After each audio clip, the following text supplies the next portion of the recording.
¿Es religión un sinónimo de salvación?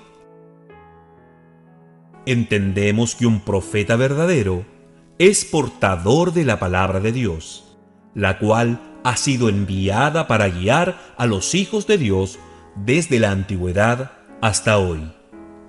Por lo tanto, cada vez que el pueblo se desvía de la voluntad de Dios, Él envía un profeta con su palabra para traerlos de regreso a la enseñanza original.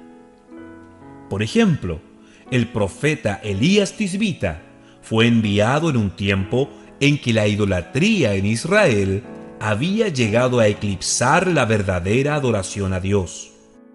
El culto a Baal estaba siendo promovido por el mismo rey, Acab, influenciado por su esposa Jezabel, una adoradora de ídolos. Elías se paró firme con el mandato de Dios y por medio de la palabra apartó a los verdaderos creyentes de las doctrinas que los mantenían en error y separados de la bendición.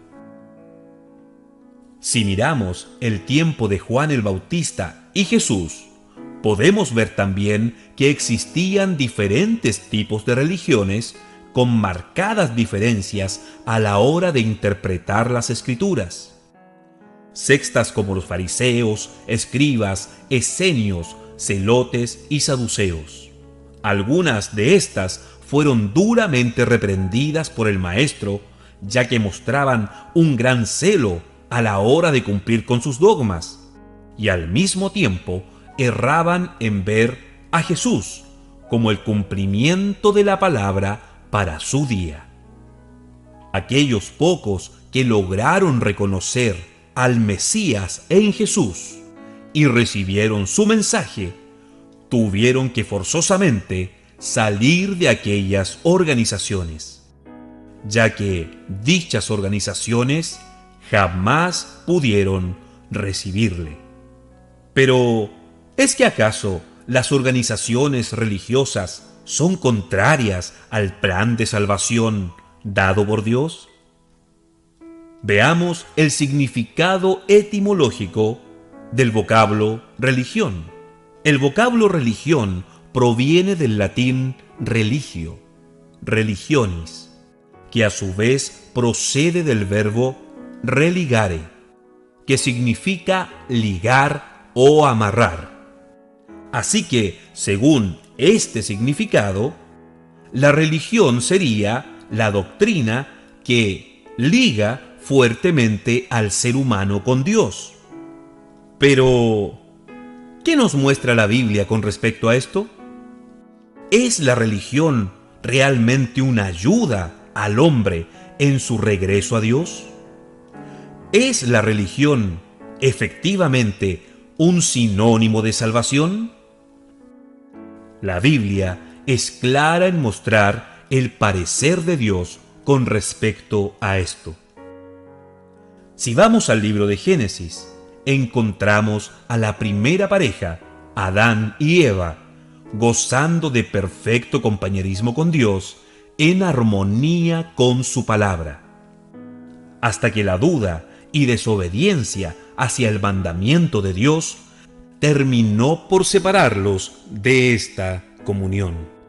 En esta condición caída, se vieron que estaban desnudos, decidieron manufacturar delantales con hojas de higuera y de esta forma trataron de cubrir su vergüenza delante de su Creador, creyendo que quizás aquello hecho de su propia inteligencia ayudaría de alguna forma a recuperar el compañerismo que ya habían perdido con él. Pero Dios no aceptó aquella cubierta. Esto lo sabemos, ya que el pecado de ellos de todas formas quedó expuesto ante él y tuvieron que ser expulsados del huerto del Edén.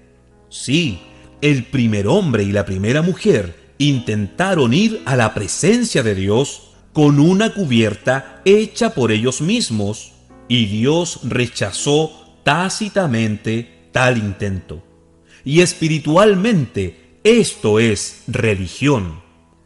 Religión es una cubierta producto de la habilidad humana que busca ligar de nuevo al hombre con Dios, pero rechazando al mismo tiempo la vía correcta de regreso. Usted pudiese pensar, entonces, si Dios no acepta religión, ¿cuál es la vía de regreso que Dios sí reconoce? Si ponemos atención, fue Dios mismo quien los cubrió con pieles de animales muertos, dándoles de esta forma la promesa que vendría un verdadero sacrificio y por medio de su sangre pagaría el castigo por el pecado, redimiendo a la humanidad al compañerismo. La Biblia es clara en mostrarnos que Dios no acepta religión como un medio para volver a Él, pero a cambio ofrece salvación. Salvación que quita el pecado que separa al hombre de Dios a través de la sangre de Cristo. Y eso nada tiene que ver con religión. Entonces, ¿qué es religión? Religión es algo que el hombre perdido trata de hacer por sí mismo, para de alguna forma sentirse ligado a Dios. Pero salvación es algo que Dios ha provisto a hombres y mujeres totalmente perdidos que jamás podrán salvarse por sí solos. Note esto, todo el plan de salvación de principio a fin es producto del amor de Dios para con el hombre caído. Y en este plan, la inteligencia humana nada tiene que aportar. Dios no confía jamás la salvación de sus propios hijos a sistemas humanos. Observe que Dios personalmente fue quien le proveyó la vestidura de animales muertos, como también fue personalmente a la cruz a proveer salvación perfecta cuando el Verbo fue hecho carne. Ahora, ¿tiene algo que ver esto con religión? Un ejemplo de organización religiosa es la Torre de Babel. El mundo de aquel entonces se juntó alrededor de una cabeza, un líder llamado Nimrod, que tenía una cosa en mente: construir una torre muy alta que le permitiera llegar, por sus propios esfuerzos, al mismo cielo, y junto con ello hacerse un nombre que fuera recordado por siempre en la tierra. Vea usted cuál era el proyecto de aquella gente. ¿Lo notó? Deseaban tener un gran nombre. En otras palabras, ser una gran denominación con un líder humano a la cabeza y llegar al cielo por sus propios esfuerzos. Pero Dios nuevamente rechazó esta religión. Y no tan solo eso, también confundió sus lenguajes, de manera que ninguno pudiese entender al otro. Y eso justamente significa Babel, confusión. Ahora mantenga los ejemplos anteriores en mente y medite en lo siguiente. ¿No le suena esto algo familiar? Si miramos con sinceridad la condición de la iglesia llamada cristiana hoy, veremos que jamás en la historia se registra tal grado de confusión religiosa, con cientos de denominaciones llenas de dogmas hechos por el hombre, con su idolatría y liderazgo humano, cada una tratando de llegar por sus propios méritos al cielo, pero ninguna entendiendo el lenguaje la una de la otra. ¿No es acaso el tiempo donde hombres y mujeres creen estar yendo al cielo solo por pertenecer a una religión determinada, sin saber que aquello es totalmente contrario a la voluntad de Dios? ¿No es acaso el tiempo, como lo fue en el pasado, que Dios tenga un mensaje traído a través de un profeta como Elías, que esté clamando una vez más, llamando a los hijos de Dios, diciendo: salid de ella, pueblo mío, para que no seáis partícipes de sus pecados, ni recibáis parte de sus plagas? Recuerde, ningún esfuerzo humano, por muy bueno y sobresaliente que sea éste, puede librar a hombre o mujer de la condenación del pecado. Como fue con Adán y Eva, también lo es hoy.